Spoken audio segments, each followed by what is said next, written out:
Ya estamos de nuevo y Ariel Ferrari es nuestro primer invitado, representante de los trabajadores en el directorio del Banco de Previsión Social. Ariel, buenas noches, gracias por estar acá. Buenas noches, mi agradecimiento a la invitación, mis felicitaciones al canal por haber retomado un programa que es muy apreciado y agradecerles como televidente que soy también la posibilidad que, bueno, una vez por semana podamos estar este contacto sostenido. Y éxitos además. Bien, hablábamos de un anteproyecto y yo me adelantaba, yo decía que esto se va a transformar en proyecto y será aprobado. Estamos hablando de un anteproyecto de ley denominado desafiliación de las AFAPs y revocación de opción.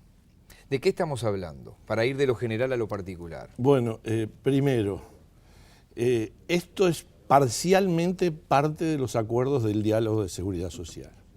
Un proceso que se inició en el gobierno de Tabaré Vázquez, que tuvo unos resultados interesantes en el periodo pasado y que en este se le da continuidad.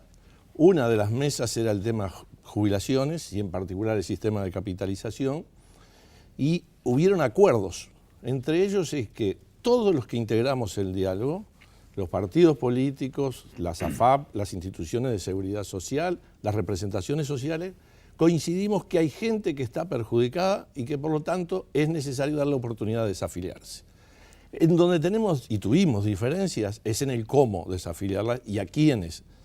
Para nosotros era necesario una ley mucho más amplia que esta, pero creo que es un avance sustantivo porque es la primera vez que se reconoce que hay gente que es perjudicada y además contiene otros temas también interesantes que muestra que es un sistema de riesgo, el de capitalización individual, y que no puede pensarse en tener una vejez digna cuando uno tiene sus fondos al vaivén de la economía y de la finanza. El asunto central es el interesante, porque probablemente muchos se están preguntando cómo que hay quienes pueden verse perjudicados por este sistema. Capaz que soy uno. Es probable que se esté preguntando alguno del otro lado. ¿Quiénes son? ¿Cuál es la población que puede estar en esta situación? Bueno, el cálculo de la jubilación por el sistema de ahorro individual, el sistema que administran las AFAP, pero que van a pagar después, o deberían pagar aseguradoras, aunque las privadas se retiraron todas del sistema y quedó solo el Banco de Seguro con pérdidas. Hay que tener en cuenta para el cálculo de la pasividad varios componentes. No son llegar a la causal con determinada edad y años de trabajo. Yo tengo que ver qué capital llegó a mi cuenta individual, porque el BPS transferirá mes a mes y antes de llegar a mi cuenta individual me cobra una comisión. Yo sé que las AFAP hablan del 1, el 2%, pero hablan en relación al salario total. En relación a lo que transfiere el BPS, le están cobrando entre el 15 y el 24%. Es brutal el lucro que tienen. Sí, sí. Ganaron 44 millones de dólares el año pasado. Además hay que ver en qué se invierten. Y en el momento de yo ir a hablar a una aseguradora para ver con ese capital que acumulé, con la rentabilidad, que miren ustedes, en mayo pasado de este año, en menos de una estabilidad económica, podemos leer en la prensa que los fondos, esos que tienen invertidos los trabajadores, perdieron 525 millones de dólares. Lo van a recuperar. Pero un trabajador sabe de inversiones, sabe cuál es el momento exacto de... ¿Perdieron por alguna inversión que se tomó? Por la situación, porque además tiene que ver con en qué están invertidos los fondos y la mayoría están en títulos, en bonos del país, y bueno, tiene que ver también con esas fluctuaciones claro, de la economía. Entonces, eso es un tema que es ajeno a lo que es seguridad social, porque la seguridad social le tiene que dar la certeza que cuando uno se retira, tiene una prestación. Y acá, si bien es cierto, puede llegar a tener una prestación, es absolutamente incierta. Yo sé cuánto mando a la AFAP, pero no sé lo que me va a dar. ¿Puede llegar a tener? No, va a tener. Porque el ese condicional preocupa. Sí, pero miren ustedes, voy a poner un ejemplo que me exime, porque ya pasó por la justicia y demás, y no hay secreto tributario, porque no puedo hablar de otras empresas que están o estuvieron en la misma situación. Mexen y Sena, durante 8 años no le pagó al BPS. Se quedó con los aportes de los trabajadores. Hemos recuperado... Pasó con algunas intendencias en su momento. Bien, hemos recuperado, porque el BPS embargó, puso intervención de caja, parte de esos fondos. Por suerte se abrió de vuelta y tienen asegurado la actividad de esos, y además un pueblo como Empalme Olmo. Pero si esos trabajadores no les llega a su cuenta individual ese dinero, van a tener una peor jubilación. ¿Y es responsabilidad del trabajador esa? A la hora de llegar el asesoramiento, Ariel, el BPS por un lado, o el BPS va a ser básicamente el que va a asesorar, ¿está en condiciones de decirle a alguien que tiene 45, 50 años, si usted se jubila con nosotros va a tener mejor jubilación? Porque esto es caso a caso, porque la cuenta individual de cada uno, que por la FAP en la que usted está afiliado, ¿eso lo va a poder aseverar? ¿O es una cuestión porque se ha cuidado mucho de hablar de filosofía política, porque el PIT-CNT históricamente se ha negado a la participación privada? Pero no por una cuestión filosófica. No, por eso digo que se ha cuidado porque todos los elementos son objetivamente económicos hasta este momento. La mayoría, ¿podrá decirlo alguien? El 78% de los afiliados no estaban obligados. Y se informó muy bien al inicio, en la introducción que hicieron ustedes, que solo están afiliados los que eran menores de 40 años el día que ganan 31.618 pesos. Pero que nos digan los jóvenes, si cuando los van a invitar a afiliarse, le informa todas esas cosas. Y la ley permite afiliarse voluntariamente, pero la ley no impone en ninguno de sus artículos la posibilidad de desafiliación. Hay un decreto ilegal, por eso tenemos diferencias también con algunas cuestiones que están planteadas. ¿Hay un decreto ilegal que se sigue aplicando? No encontramos ningún abogado hasta hoy. Hasta algunos hemos encontrado que fundamentan en el directorio del BPS, cuando vemos recursos, de que todos los ciudadanos tenemos la libertad de hacer todo lo que la ley no me prohíbe. Por lo tanto, si la ley no impide desafiliarse, poner en un decreto que es irrevocable, entonces le pone límite porque hay una intencionalidad, en definitiva, en hacerlo. Entonces, BPS va a hacer todas las simulaciones necesarias para que en determinados escenarios, ustedes entren en cualquier simulador de una FAP, que son públicos, que están en las páginas de internet, están online en los portales. A ver si ustedes pueden cambiar la densidad de cotización para hacer el simulador. No la pueden cambiar. Ellos le hacen la simulación. ¿Qué es la densidad de cotización? Es el tiempo que yo trabajo, porque si yo voy al seguro de paro gano menos y por lo tanto va menos plata a la FAP. Si un mes en los últimos 5 años me quedé sin trabajo, ese mes no coticé la FAP. Y la FAP me cobra comisión. Igual, es el 1 por 1000, pero me cobran simplemente por tener los fondos allí. Y uno aunque de los no esté aportando. Aunque no esté aportando, me deducen del fondo. Y este es un tema que habíamos acordado en el diálogo y no está incluido. La posibilidad que el BPS, que hace toda la gestión de la SAFAP, y no puede cobrarle, porque cuando quiso cobrarle, saben que recurrieron el TCA y la sentencia fue contraria al BPS, porque dice que es ilegal, por decreto, determinar el cobro de la administración. Políticamente hablando, como representante de los trabajadores y como PIT-CNT prácticamente, ¿se sintieron frustrados con la administración Vázquez porque Astori jugó fuerte al mantenimiento de las AFAPs? Y en algún momento me pareció hasta como que hubo una orden no descrita y no dicha públicamente, no se habla de cerrar las AFAPs.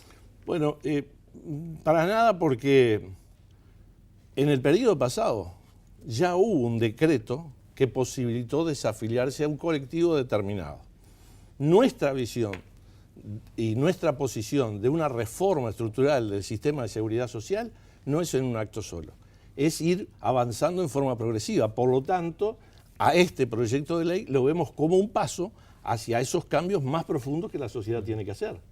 Entonces, en ese camino es importante que se reconoce que hay gente que es afectada, hay que asesorarlos, mostrarles las posibles proyecciones de futuro de acuerdo a la actividad laboral. Y no compartimos que sea a los 40 años, tampoco compartimos que fuera a los 50 ni en la edad de retiro. Porque uno puede decir, individualmente al trabajador no le afecta. Le digo, por este sistema tenés tanto, por este otro tenés cuánto, el que más te favorece, pero el problema es que el Estado no va a pagar la jubilación, pero no recibió en tiempo y forma, y el negocio lo hicieron durante todo ese periodo de la SAFAP. Entonces, en ese camino creo que esto es un avance.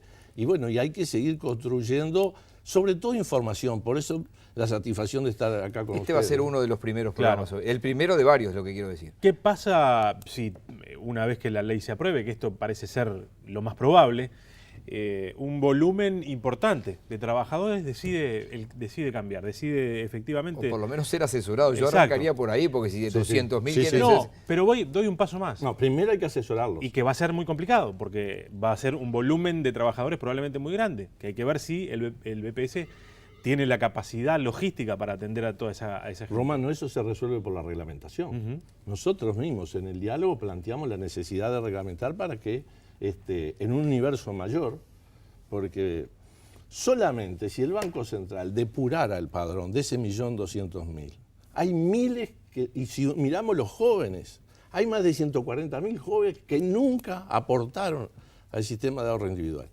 Porque ojalá que se conecten y manden Twitter o algún mensaje en Facebook. Jóvenes que en sexto de secundaria o en las escuelas de trabajo de la UTU o en los programas del MIDES van y lo afilian. Y no son trabajadores. Y están dentro de ese 1.200.000. Entonces, habrá que ver, cuando se apruebe la ley, la reglamentación y cómo el BPS con su capacidad y con este nuevo desafío lo va a cumplir. ¿Cuándo entra al Parlamento esto? Y depende cuando salga del Poder Ejecutivo. En la semana pasada se envió otro de los acuerdos, que era la jubilación parcial, ¿no? Ya se estuvo en ese proceso y esperemos que se está conversando de estos temas. Hay cosas pendientes, como los ajustes de las jubilaciones mínimas que van a haber en julio, la canasta de fin de año, que hay que resolver antes del 1 de octubre.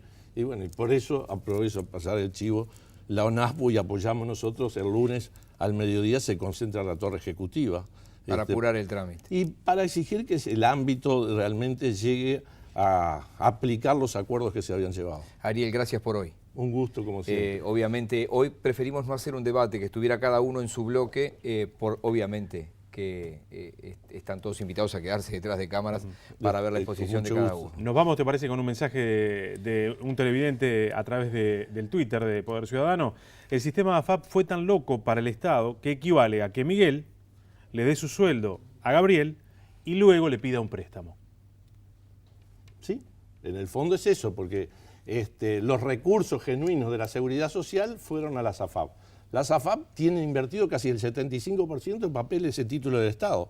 Bueno, no volvió todo al Estado, porque emitieron, pero también compraron en el mercado secundario. Y entonces ese es un tema que le lleva un déficit muy grande a la Seguridad Social y que en el futuro, porque seguiremos hablando, a partir del 2016 el BPS va a precisar alrededor de 400 millones de dólares para poder, cuando haya una generación que se jubile, bueno, cubrir el capital que se va a la SAFAP y además la bonificación que se le dan a algunos por haberse afiliado voluntariamente, pero que va a tener un costo para la sociedad muy grande. Bien, en el próximo bloque va a estar acá el presidente de República AFAP, el contador Luis Roberto Costa Ferreiro. Quiero decirles que AFAP Sura vive en este momento es un cambio de gerente. El nuevo gerente general hoy es Gonzalo Falcone y no realiza declaraciones porque su nombramiento aún no fue ratificado por las autoridades del Banco Central del Uruguay, motivo por el cual AFAP Sura no va a estar. Integración AFAP no realiza declaraciones. En el caso de Unión Capital AFAP, la gerente general, la economista María Dolores Benavente, le dijo a la producción que en la última reunión habían llegado a un acuerdo para no realizar declaraciones hasta que estuviera más avanzada la discusión, motivo por el cual la discusión de este proyecto de ley, este anteproyecto, se excusó de realizar declaraciones y el presidente Horacio Vilaró declaró la invitación. Motivo por el cual, os dicho lo cual, Gabriel Romano y estimados televidentes, en el próximo bloque va a estar el presidente de República AFAP. Cumplimos con invitar a todas las empresas, solo una va a estar esta noche. Ya venimos.